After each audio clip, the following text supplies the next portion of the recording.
Good morning. This is Father Stephen Kelly from St. John's Church, Detroit. We're continuing our series of daily morning meditations, where we generally look at one or another of the lessons that are assigned for morning or evening prayer, what is known as the Daily Office Lectionary. Today for Friday, let's take a look at the lesson, the first lesson assigned for morning prayer from the book of Samuel. Remember a couple of weeks ago we began this book of Samuel. We talked about this baby who was born, and Hannah dedicated him to the service of the Lord in the temple.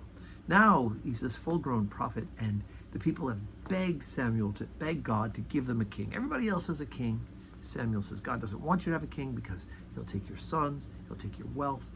But no, we need a king just like everybody else. And so God tells Samuel to anoint Saul as king. And Saul's big and he's tall and he's strong. He looks like a natural leader, but he thinks way too much about his own self-importance and what people think of him. And so he's told to go out and destroy all these people that are against God. But very early on, Saul messes up. So we're on 1 Samuel 15, beginning at verse 10. Then came the word of the Lord unto Samuel, saying, It repenteth me that I have set up Saul to be king, for he has turned back from following me, and hath not performed my commandments. And it grieved Saul, and he cried unto the Lord all night. And when Samuel rose early to meet Saul in the morning, it was told Samuel, saying, Saul came to Carmel, and behold, he set him up a place, and has gone about and passed on, and gone down to Gilgal.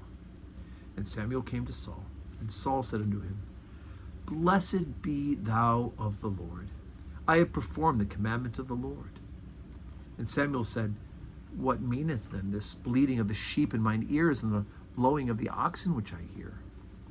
And Saul said, We have brought them from the Amalekites, and from the people spared the best of the sheep and of the oxen, to sacrifice them to the Lord thy God, and the rest we've utterly destroyed. Then Samuel said unto Saul, Stay, and I will tell thee what the Lord hath said to me this night. And he said unto him, Say on. And Samuel said, When thou wast little in thine own sight, wast thou not made the head of the tribes of Israel, and the Lord anointed thee king over Israel? And the Lord sent thee on a journey, and said, Go and utterly destroy the sinners, the Amalekites, and fight against them until they be consumed. Wherefore didst thou not obey the voice of the Lord, but didst fly upon the spoil, and didst evil in the sight of the Lord? And Saul said unto Samuel, Yea, I have obeyed the voice of the Lord, and I have gone the way which the Lord sent me, and I brought Agag, the king of Amalek, and have utterly destroyed the Amalekites. But the people took the spoil, sheep and oxen, the chief of the things which should have been utterly destroyed, to sacrifice unto the Lord thy God in Gilgal. And Samuel said, Hath the Lord as great delight in thy burnt offerings and sacrifices as in obeying the voice of the Lord? Behold, to obey is better than sacrifice, and to hearken than the fat of rams. For rebellion is as the sin of witchcraft, and stubbornness is as iniquity and idolatry.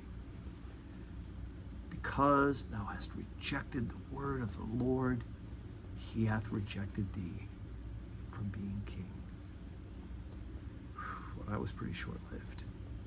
Of course, it'll take a little time for the replacement to be brought up and to come and sit in his place, who we know, of course, will be David. But here, Saul thinks, God tells me to do this, but I'm going to do something even better. I'm going to take the prime of the animals, and I'm going to sacrifice them to the Lord, right?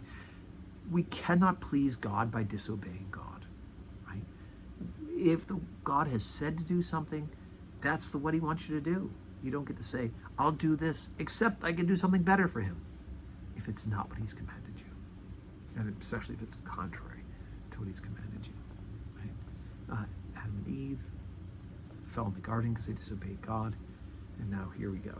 Saul, the first king, has disobeyed God, and stubbornness is as iniquity and idolatry.